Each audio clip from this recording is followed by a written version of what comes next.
ఆయన మీద సరైన ఎవిడెన్స్ మీద చూపించి ఉంటే బెయిల్ ఇవ్వకపోవచ్చు. ఉండదు కదా సార్. ఇప్పుడు అట్లంటే రెగ్యులర్ బెయిల్ ఇచ్చారు అప్పుడేమో ఇంటర్మ్ బెయిల్, ఇప్పుడు రెగ్యులర్ బెయిల్ ఇచ్చారు సార్. అదే ఇప్పుడే అడ్వకేట్ శరత్ గారు చెప్పారు, వారికి కూడా కొన్ని రైట్స్ ఉంటాయని చెప్పారు. దానిలో భాగంగా ఇప్పుడు అదే కదా రైట్స్ అంటే ఆయన రైట్స్ అంటే ఇప్పుడు భుజంగరావు, తిరుపతన్న వీళ్ళంటే జైల్లో ఉన్నారు కానీ ప్రభాకర్ రావు ఎక్కడ జైల్లో ఉండింది లేదు కదా.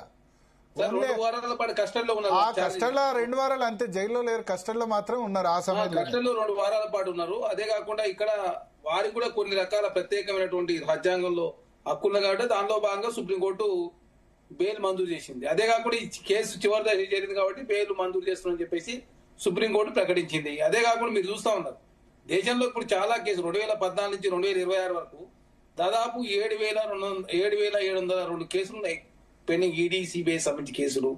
అదే కాకుండా చాలా 11,384 కేసులు అవినీతి కేసులు నమోదైనాయి. ఇప్పటి వరకు ఏ కూడా పరిష్కారం లభించలేదు. అట్టంటే దేశంలో చాలా కేసులున్నాయి, రాష్ట్రాల్లో చాలా కేసులున్నాయి. తెలంగాణ భారతదేశంలో అంతర్భాగంగా దానిలో భాగంగా తెలంగాణ రాష్ట్రంలో ఎలక్షన్, అదేవిధంగా ఇక్కడ ఫోన్ ట్యాపింగ్ సంబంధించి కావచ్చు చాలా కేసులు నడుస్తూనే ఉంటాయి. కాబట్టి ప్రాసెస్ లో భాగంగా సుప్రీంకోర్టు ఎవరి బెయిల్ ఇవ్వాలి, ఎవరి బెయిల్ ఇవ్వద్దని చెప్పేసి మనమైతే ప్రభావితం చేయలేదు. కాబట్టి దానిలో భాగంగా చట్టం తన పని ధ్యానం చేసుకునే ప్రయత్నంలో భాగంగా బెయిల్ ఈ రోజు ప్రభాకర్ రావు గారు మంజూరు చేశారు. ఖచ్చితంగా తెలంగాణ రాష్ట్రంలో కాంగ్రెస్ ప్రభుత్వానికి చిత్తశుద్ధి ఉంది కాబట్టి విచారణ సంస్థలకు పూర్తి స్థాయి అధికారాలు ఇచ్చి కాంగ్రెస్ ప్రభుత్వం ముందుకు పోతా ఉంది. గతంలో బీఆర్ఎస్ ప్రభుత్వంలోనే ఇప్పుడు శరత్ గారు చెప్పారు, ఏకంగా జనారెడ్డి గారి అంశాన్ని మనం పరిశీలించినట్లయితే చాలా స్పష్టంగా నాడు బెయిల్ ఇవ్వకుండా కావచ్చు, ఆ కేసును కొట్టేయకుండా వారి రాజకీయ అవసరాల కోసం వాడుకుని చెప్పి చాలా స్పష్టంగా అర్థమవుతా ఉంది. అదే కాకుండా భారతీయ జనతా పార్టీ కూడా 25 మంది సిబిఐ కేసుల వాళ్ళు భారతీయ జనతా పార్టీలో జాయిన్ అయితే 23 మందికి ఆ కేసులు ఆగిపోయినాయి, లేకపోతే క్లీన్ చిట్ ఇచ్చిన పరిస్థితి. అందులో చాలా మంది ముఖ్యమంత్రులు అయ్యారు, మంత్రులు అయ్యారు, అదే కాక బీజేపీ నేతలు అయ్యారు, అదే కాక డిప్యూటీ సీఎం అయిన పరిస్థితి కూడా మనం చూస్తా ఉన్నాం. రాజ్యసభ పోయిన వాళ్ళు కూడా ఉన్నారు. కాబట్టి భారతీయ జనతా పార్టీ ఈ దేశంలో ఈడీని కావచ్చు, సిబిఐ ఇన్కమ్ ట్యాక్స్ ను వాళ్ళు ఎలక్షన్ల కోసం కావచ్చు, రాజకీయాల కోసం వాడుకుంటా ఉన్నారు.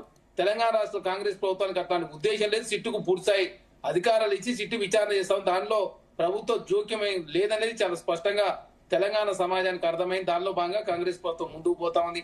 ప్రతిదాన్ని రాజకీయం చేసే ఉద్దేశంలో బీఆర్ఎస్ పార్టీ, కాంగ్రెస్ పార్టీ అయితే ప్రతిదాన్ని రాజకీయం చేసే ఉద్దేశం కాంగ్రెస్ పార్టీ లేదు.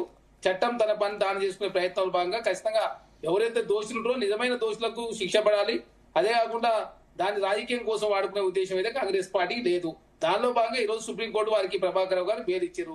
బెయిల్ ఇచ్చినంత మాత్రాన అదే కాకుండా రేపు ఫర్దర్ గా రేపు హైకోర్టులో కావచ్చు, లేకపోతే కమిషన్ ఇచ్చే రిపోర్ట్ ఆధారంగా ఖచ్చితంగా బాధితుల మీద చర్యలు తీసుకుంటారు. బెయిల్ అనేది అంతిమంగా ఫైనల్ కాదనేది చాలా స్పష్టం. కాబట్టి కాంగ్రెస్ పార్టీగా ఏదో రాజకీయంగా కావచ్చు, ఇంకోటి ఏదో ఇష్యూస్ వస్తున్నాయని చెప్పేసి ఇప్పుడే మళ్ళీ టెలిఫోన్ ట్యాపింగ్ వ్యవహారాన్ని తీసుకొచ్చారని చెప్పే ప్రయత్నం ప్రతిపక్షాలు కావచ్చు కొంతమంది నాయకులు మాట్లాడుతూ ఉన్నారు. ఖచ్చితంగా ప్రతిపక్షాల సంబంధించి రేపు అసెంబ్లీ ప్రారంభం కాబోతా ఉంది. అసెంబ్లీ వేదికగా ఖచ్చితంగా ప్రజా సమస్యల మీద చర్చ జరుగుతుంది. ప్రజా సమస్యల మీద మాట్లాడాలని చెప్పి కాంగ్రెస్ పార్టీ కోరుకుంటున్నప్పుడు ఈ కేసు లేదు ఆటోమేటిక్ వాళ్ళ ఉద్దేశం కాంగ్రెస్ పార్టీ లేదు. దయచేసి రాజకీయ కక్ష కారుణ్యాలు తెలంగాణ రాష్ట్రంలో ఉండొద్దనే కాంగ్రెస్ పార్టీ భావిస్తాం. దానిలో భాగంగా సభ్యులంతా అసెంబ్లీ రావాలని చెప్పేసి నిన్ననే పొంగులేటి శ్రీనివాసరెడ్డి గారు కావచ్చు, అదే శాసనసభ వ్యవహారాల మంత్రి కక్ష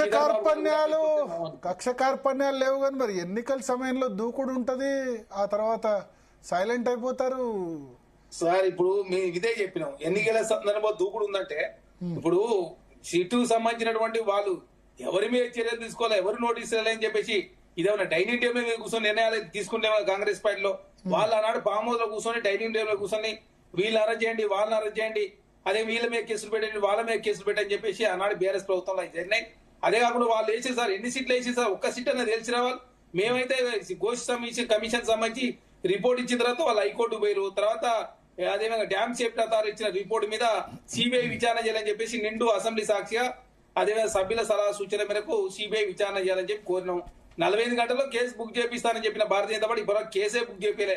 ఏమనంటే కోర్టుల కేసు అంశం వేరు, అదే కాకుండా డ్యామ్ సేఫ్టీ అథారిటీ ఇచ్చిన రిపోర్ట్ వేరు. అదే కాకుండా కేంద్రం మొన్ననే ఎకనామిక్ సర్వే కావచ్చు బడ్జెట్ మీద ఒక రోజు హెచ్చరించారు, దేశంలో 3 ప్రమాదకరమైన డ్యామ్ వెళ్ళినా అందులో మేడిగడ్డ ఉత్తరప్రదేశ్ లో ఒక డ్యాము, జార్ఖండ్ లో ఒక డ్యామ్ అని చెప్పేసి కేంద్రం కూడా చాలా స్పష్టంగా ప్రకటించింది.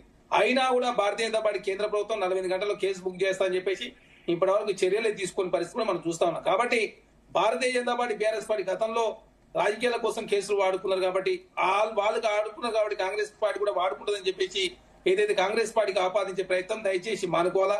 ప్రజాస్వామ్యబద్ధంగా కాంగ్రెస్ పార్టీ ముందుకు పోతా ఉంది. వాస్తవాలు ప్రజలు వివరిస్తా ఉన్నాం. ఇక్కడ మూసీకి సంబంధించి కావచ్చు, ఖమ్మంలో జరిగినటువంటి ఏదైతే భూదాన్ని ఇష్యూ అని చెప్పి అది కావచ్చు, మొన్న ఏదైతే నాగర్లో జరిగిన ఇష్యూ కావచ్చు, ఏ అంశమైనా ప్రభుత్వం కావచ్చు, అదేవిధంగా పోలీసు వాళ్ళు కావచ్చు, మంత్రులు కావచ్చు, ఆ జిల్లా నాయకులను కూడా ఎప్పటికప్పుడు స్పందిస్తూనే ప్రజలు వాస్తవ విషయాలు వివరించే ప్రయత్నంలో ముందుకు పోతా ఉన్నారు. కాబట్టి టెలిఫోన్ ట్యాపింగ్ అంశం కూడా చివరి దశ జరిగింది. కాబట్టి ఖచ్చితంగా దానిలో బాధ్యులైనటువంటి వ్యక్తుల మీద చర్యలు తీసుకునే ప్రయత్నంలో భాగంగా సిట్టు ఖచ్చితంగా రిపోర్ట్ ఇచ్చిన తర్వాత చర్యలు తీసుకుంటూ అది కూడా అసెంబ్లీ వేదికగా చర్చ చేయడానికి కూడా ప్రభుత్వం సిద్ధంగా ఉందని చెప్పి చాలా స్పష్టంగా ప్రకటించింది. కాబట్టి ఈసారి అసెంబ్లీ వేదికగా ప్రజా సమస్యల మీద కావచ్చు, గతంలో ఏదైతే కాళేశ్వరం జరిగినటువంటి రిపోర్ట్ మీద కూడా చర్చ చేయడానికి ప్రభుత్వం సిద్ధంగా ఉంది. కాబట్టి సమస్యలను అని చెప్పేసి పారిపోయే ఉద్దేశం కాంగ్రెస్ పార్టీ లేదు. అదే కాదు కేసులు అడ్డం పెట్టుకుని రాజకీయాలు చేయాలనే దురుద్దేశం కూడా కాంగ్రెస్ పార్టీ లేదు. చాలా డెమోక్రటిక్ గా మేము ముందుకు పోతా ఉన్నాం. మొన్న కూడా చూసి సార్ ఎలక్షన్ లో గతంలో 80 ఏకగ్రీవాలు అయితే ఇప్పుడు ఏకగ్రీవాలు ఓన్లీ 10 మాత్రమే. ఏకగ్రీవాల విషయంలో కూడా 12 అయితే 2 బీఆర్ఎస్. శరత్ గారు ఏదో చెప్పాలనుకుంటారు. శరత్ గారు చెప్పండి సార్. సార్ ఇప్పుడు విషయం ఏంటంటే ఒక ముఖ్యమంత్రి క్షుద్ర రాజకీయ నీతి కూడా పాటిస్తున్నాడు సార్. అదేమంటే అంతర్గతంగా పార్టీలో కొన్ని సమస్యలు ఉన్నాయి. చాలా కార్పొరేషన్స్ కి చైర్మన్లను అపాయింట్ చేయాలి, మంత్రివర్గ విస్తరణ ఒక అంశం, ఇట్లా చాలా అంశాలు ఉన్నాయి సార్. వీటిని కూడా తెర మీదకి రావద్దు. ఇప్పుడు చరణ్ కౌశిక్ ఎప్పుడు ఇట్లనే ఛానల్లోకి రావాలి, మాట్లాడాలి, పోవాలి.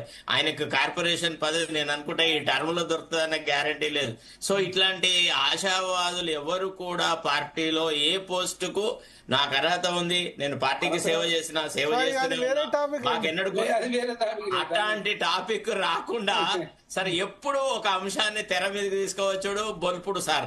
అంతకంటే ఇతర పార్టీ కార్యకర్తలు ఎవరు కూడా, పార్టీ నాయకులు మాకు ఇది కావాలని అనేటువంటి పరిస్థితి లేదు. మీరు చూసారు 2 రాజ్యసభ స్థానాలు వచ్చినాయి రాష్ట్రంలో.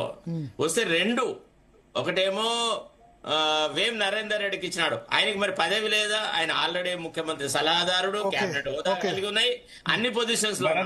అభిషేక్ మను సింఘ్వి మన రాష్ట్రం తరఫున మనకు రవ్వంత సాయం చేసిన వ్యక్తి కాదు. ఏ కేసులో కూడా ఆయన కెమెరాల ముందర కూర్చున్నాడు. ఇప్పుడు సేమ్ మినేట్ల డిస్కషన్ లో పార్టిసిపేట్